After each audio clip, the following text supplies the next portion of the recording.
Hey everybody, it's Jason here. If you've been listening for a while, you probably heard us talk about how after the last episode of the first season of The Walking Dead, we went to a finale party, actually during that episode. And after the episode, we did a quick review of the finale, and it was pretty much a drunken review. And so since Terry and I are taking a month off here, I thought I'd go ahead and put that out now. So be warned, it's a drunken review. You know, kind of fun, but if that's not your thing, you might just want to wait for the next one. All right, here you go.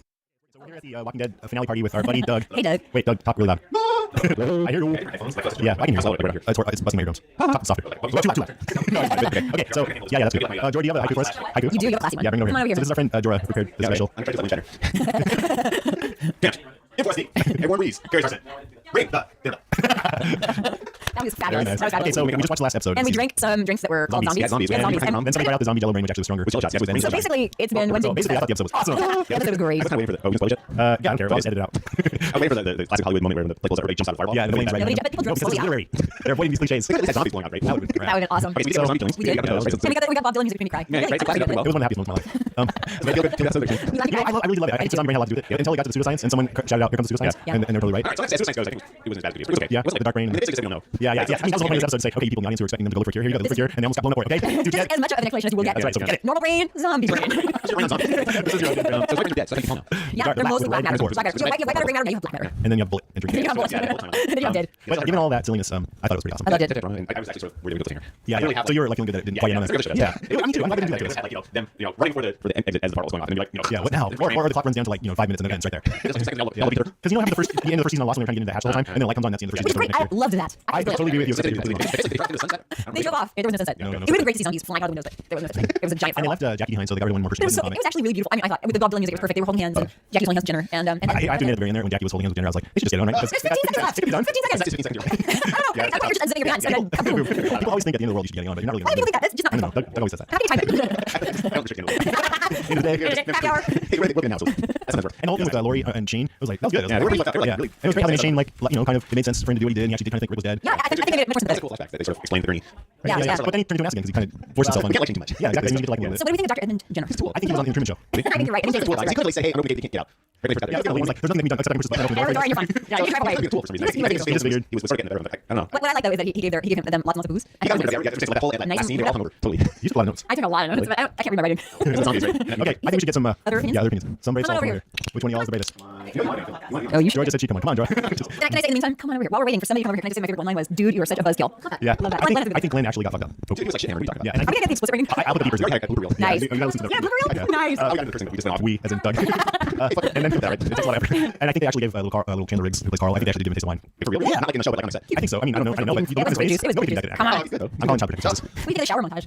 Alright, so drinking the shower. That's like drinking the shower. It's like off in there, right? You know that. Who hasn't brought a bottle of wine in the shower? That's my daily morning routine. Right, I know what you're talking about. I didn't understand what was so unique about that. Someone who was probably sitting over right over there said he should have not gone out the shower when he came over to Lori and was Yeah, like, I thought it was Like, 20 and Al Shannon. What do you think about Dr. Jenner's wife being test subject 19? Oh, well. I don't care. Right? He was doing it all for her, and he held out as long as he Yeah, I like that he said she was actually the one that was the smart one who could have handled that. He's kind of left behind. Yeah, there's a lot of on the show, right? You know what I'm saying? Nothing says I love you like being a test subject. Well, I thought somebody suggested they would go back and get Jim and make him be the test subject. I'm glad they didn't do that. That Me was too. stupid. What else you got? Me too. He says France, surprisingly, was the last yeah, holdout. that's weird. France was the last holdout? Come on. one of the big things when they made it to France.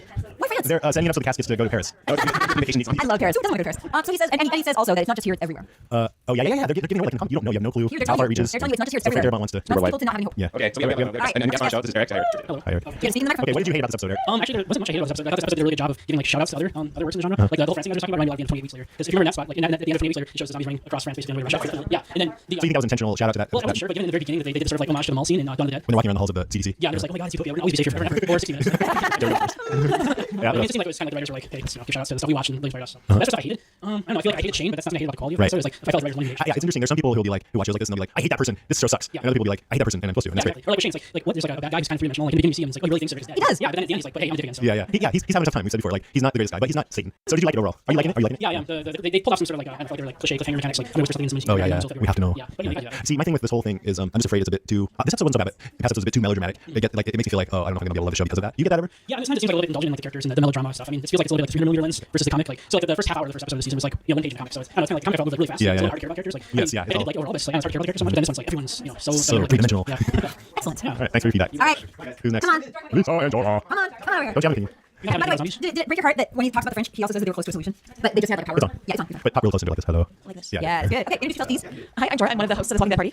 Emily Simon, one of the other hosts. The other Fabulous, right? Enchiladas to die for. And we had drinks. And we had I'm gonna drinks go into that were this zombies, and they were so freaking good. And Jason right now, Jason's mom or Jason's aunt was the source of the recipe for the zombie. She was Vicky. Yeah, Vicky. Shout out to Vicky. We love it. So what do you guys think? So overall, I love the episode, but as the scientist in me has to say that if that scene where he was describing the braids was the first episode, I may not have continued watching. I wanted to hit him. No, Why? It just went into the like contrived science that he couldn't tell whether it was even a virus or a bacteria or I can't remember what else it was. It was kind of lame. Yeah, it was almost like they dumbed it down a little bit too much. Like, Yeah. like they're trying to avoid like synapses things like that. But, like most, I don't know. I feel like 50% of the audience understand like the brain and your body's full of electrical impulses. So it's actually Yeah. pretty light. So Graphics. He did say synapses, but what gets me anytime that there's a computer that like talks to you and understands your voice, then it's fucked. No, it's like that doesn't happen. I mean, like if I turn the voice recognition on my Mac right now and I'd be like open iTunes and then Safari would open, and I'd have to press the control key and say open iTunes and then it might work maybe. So I don't think they really use that kind of stuff, and so it just makes it pulls it out of it pulls me out of the story maybe that kind of stuff. I'll agree with that. Yeah. What do you think about the other stuff? Yeah, aside from The story. Yeah, I like the story's whole lot. I actually, it was a lot more optimistic than I thought it would be. I actually expected the doctor, the CDC doctor, to the way that they had put forward the sneak preview from last episode. I expected it to be he was going to intentionally inject somebody with the Yeah. virus in order He was to have evil. these samples. Yeah, he was like really cryptic Mad evil. doctor. But he ended up being a lot better than that. So I actually like Yeah. Yeah, I do too. my evil side got put down with that. I think you have evil side. I What, believe it. what do you what do you hope for in the next season?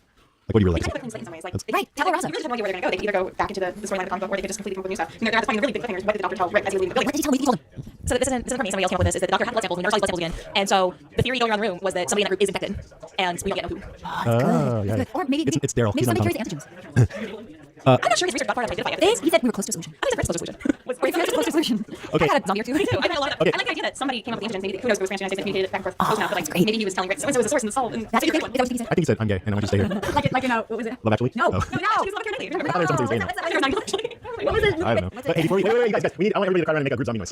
Yes, of course. I was actually a little Please, bring it down, bring it down. Why? I was a little concerned that we alienate the non. Yeah, we gotta do a group zombie noise. Where Okay. San Francisco, we're very So she has her little statement. and bringing up whole like the French were on the borderline, they were solving everything, and then they disconnected. It made me a little nervous, like, oh, the French. Like, there's like Yeah, freedom prize. yeah, Like, yeah. I'm a little nervous, like, oh, alienate the audience. Oh, yeah, I hear that. But the thing I was thinking, like, wasn't, it's funny backtracking on this one, but wasn't the, when the AIDS virus was coming out and all the research was going on with that, it was actually an American research group and a French research group. Right. But they're at the same time, French have a very, like, recognized Yes, they legitimate did. base of Yes. this On that note, Yes. come on. Okay, here's our one chance to get our group zombie noise. Ready? Everybody, ready? 1, 2, 3, go.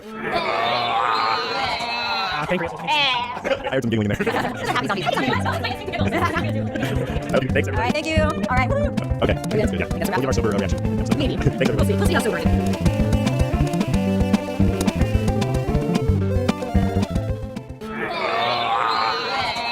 It's hard to remember now, but the internet used to be fun. I can't believe how easy it is to surf the net. Surf that. On Long Shadow, Breaking the Internet, we'll trace how a tool that once fueled democracy Opposition activist, organized moms on Facebook. became a weapon aimed at the very heart of it. You're watching the unraveling of our democracy right now. From Longlead and PRS, this is Long Shadow, Breaking the Internet. Subscribe now wherever you get your podcasts.